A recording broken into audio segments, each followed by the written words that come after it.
Now, the New South Wales government is set to launch a bid with the Commonwealth to allow international students to return to New South Wales. New South Wales Treasurer Dominic Perrottet has already informally raised the issue with his counterpart Josh Frydenberg, and it's likely to feature at National Cabinet this year. The average international student spends around $65,000 a year in New South Wales, and the sector is worth $15 billion to the economy.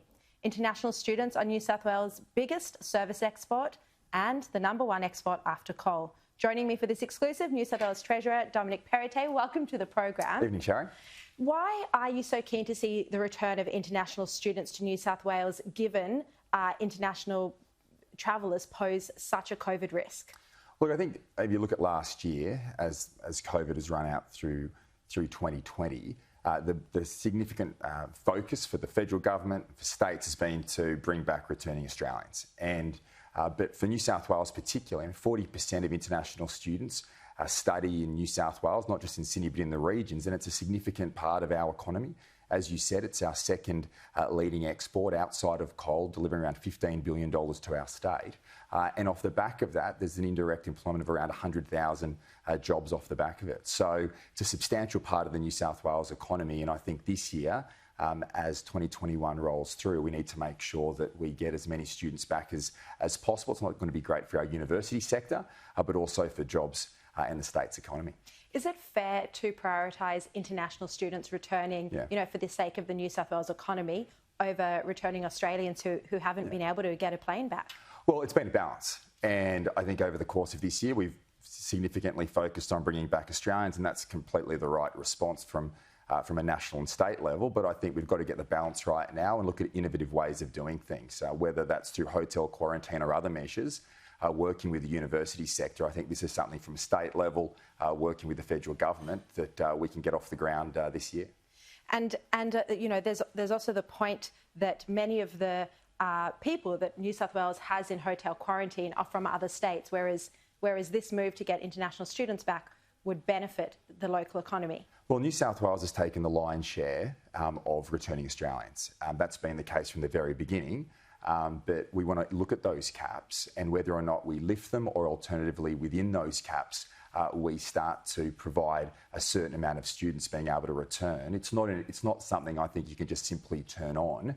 We need to over time ramp up those students to get back to around 150,000 international students in our state. And there's around over 200,000 international students at both the university and school level who we could return to our state, and that's just going to help not just the economy but also the jobs off the back of that as well.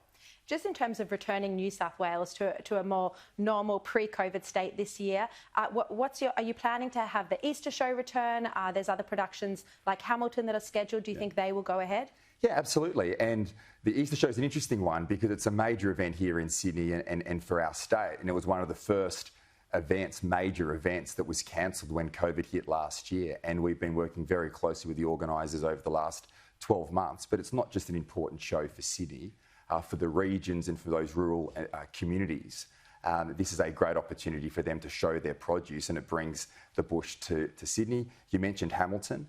That's going to premiere here in our state in Sydney on the 27th of March. And these are major events. We recently premiered Frozen, which is going on at the moment, and we had one of the heads of Disney come out, Thomas Schumacher, who was saying that when he went here, that Sydney was like the Shangri-La of the world because he couldn't see Broadway getting back on track for at least 12 months. So it's, I think now as the virus has matured, we've got to make sure not just our economy is open, but society is functioning as closely as it was pre-COVID. That instills not just business confidence but consumer confidence, and we can get back to a thriving state.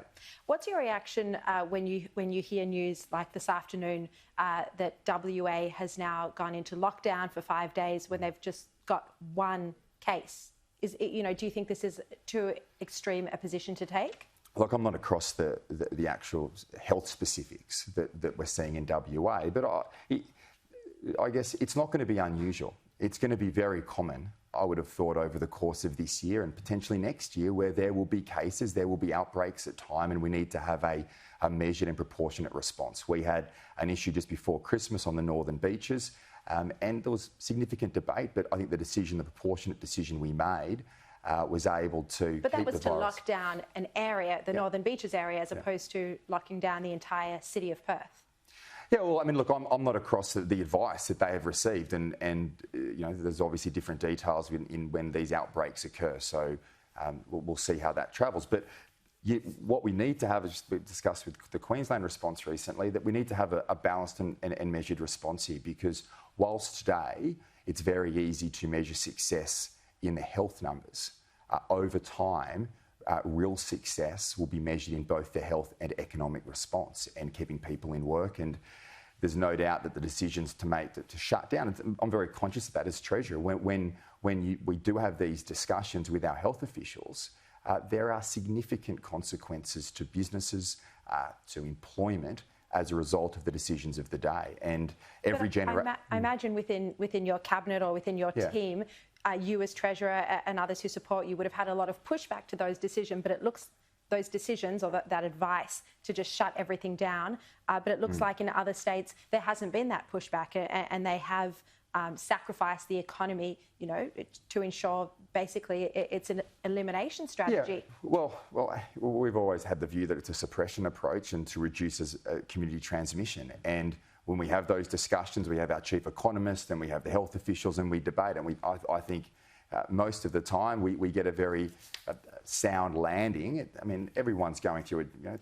There'll be mistakes made. We're seeing that, but I think we're also pretty blessed here in our country. If you look around the world about how well our response has been, but ultimately, every generation has a crisis to deal with. This is our one, but we need to make sure that we don't saddle future generations with substantial debt, and that whether you're locking down or shutting borders, that has significant economic impacts, not just for us, but for our kids and their kids as well. Absolutely. Look, just in terms of, you mentioned mistakes are made. I think, whether this sparked the Northern Beaches outbreak or not, I think that the Northern Beaches outbreak in New South Wales definitely, highlighted to everyone that there are potential failings in the home quarantine system, not the hotel, of course, which is a success, but the home quarantine system where, there aren't full-time security guards. The rich and the famous, the wealthy have been able to quarantine at their home with only spot checks in many cases by police. And there have been many, many breaches there. How problematic is this, and why is this allowed to still go on? Look, there will always be, I think, home quarantine. There'll be exceptions, but there's no doubt that hotel quarantine has been one of the great successes that we've had, not just in New South Wales, but across the country. I think in New South Wales, around 70% of COVID cases have occurred in hotel quarantine. I think we're successful very, very much through our geography, and that's been that investment that all the states and the Commonwealth have made has been important. Now, that means that when there are exceptions to that system and there is home quarantine, there is a much greater importance of a social contract between those people who are quarantining at home and the state to make sure that they're abiding by the health regulations. It's basically just operating on a system of trust, isn't it? And that's not good enough. Oh, I think those checks are made by health and the police, and if there are breaches, there are fines that are implied. But if we need to look at increasing fines and penalties for those breaches, I think that's something we certainly should. But my view would be to those people who are quarantining at home, that they're having an opportunity that many other Australians don't, and they should certainly abide by the health rules that are in place. Just in terms of the vaccines, why don't you think the vaccine rollout, and I think the federal government is aiming to have a lot of the population vaccinated by October this year. Yeah. Of course, that is being threatened with the global supply issues that I've discussed already. Yeah. But why don't you think the vaccine will be the panacea that we've all been hoping for? Well, it's certainly going to have a substantial impact, and I think we've got a greater opportunity here to be a bit further behind where COVID has been in jurisdictions around the world. But my strong view in terms of, from a Treasury perspective, is that we need to be focused on ensuring that as many people, when the JobKeeper program finishes in March, transition from that program to paid wages, and that we learn to live alongside the virus. And until such time as we are in a society, whether here or around the world, where COVID has been completely eliminated, I think we've got to learn to live alongside the virus. The vaccine is going to be a crucial part of that. But I don't believe it's going to be a panacea, and we need to make sure that we are having those COVID-safe practices in place, but we have our economy and society functioning to the best that it can be. And is that because of the efficacy, because it's only 70%, so you're still going to have 30% of the population that could contract COVID? Well, that's the evidence that's there so far. And obviously we continue to get health advice in relation to the effectiveness.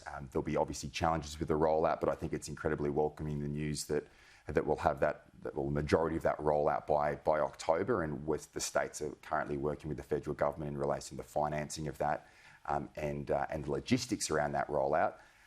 But we also need to make sure we don't just rest on that as the solution. We need to be practicing the social distancing that's in place. Testing rates are dropping, particularly in our state. We've got to ensure those testing rates remain high, but also making sure that when we do have a few cases here and there, that we don't have a disproportionate response, that we keep our borders open. Which we may have seen in WA, depending on the outcome of the... Well, we'll see. And as I said, it's not for us to judge their decisions, because we're not privy to their health advice. OK, we're out of time. Treasurer, thank you very much. Thanks, We Sharri. appreciate it.